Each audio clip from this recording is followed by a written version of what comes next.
questions? Are there any questions? Mr. President. Leader of the Opposition. Thank you, Mr. President. My question without notice is to the Leader of the Government, the Minister for Resources, Minister for Energy and Utilities and Minister for the Arts. Minister, given that both the South Australian and the Victorian governments warned the Abbott and Turnbull governments in 2014 and 2015 about the potential for consumers to be gouged by electricity networks, and we saw revelations yesterday about overcharging of consumers by $400 million a year to cover corporate tax bills, did your government also alert the federal government to this issue? And if not, why did you not? I think the Treasurer, One day. Leader of the Opposition. perhaps, you never know. Stranger things have happened, Once but upon not a time. that much stranger. Steady on. Uh, Michael Costa ended up treasurer. That was pretty the Leader of the Opposition has referred to a matter that my federal colleague, the Minister for the Environment and Energy, the Honourable Josh Frydenberg, made announcements about yesterday.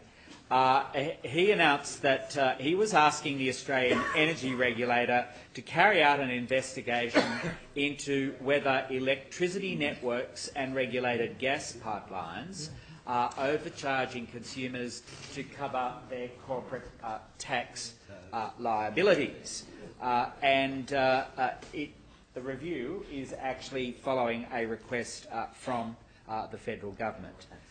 As his media release advises, as part of the revenue determination process, regulated networks receive an allowance to cover their corporate tax liabilities. This is passed on to consumers, and that is the matter that the AER is going to have a look at.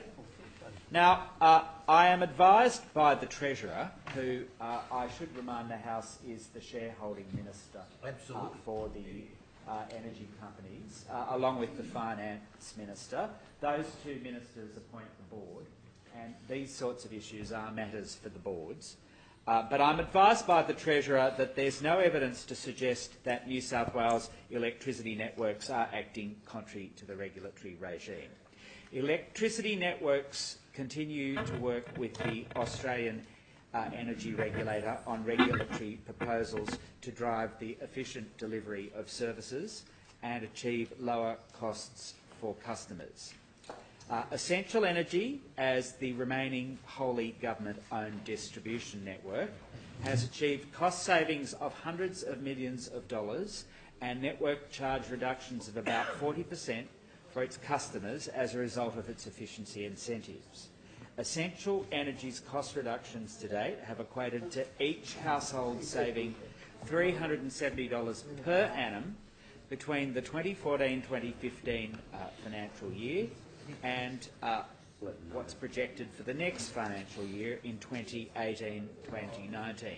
That is a reduction from $1,050 in the 2014-15 year to a projection of $680 in the 2018-2019 year. That's the sort of reforms that Essential Energy have been achieving, and I think that they're very much to be commended. And they are, of course, putting downward pressure on prices for people throughout regional New South Wales. But I would just come back to my starting point with the advice that I've been given from the Treasurer, which is there is no evidence to suggest that the networks are acting contrary to the regulatory regime.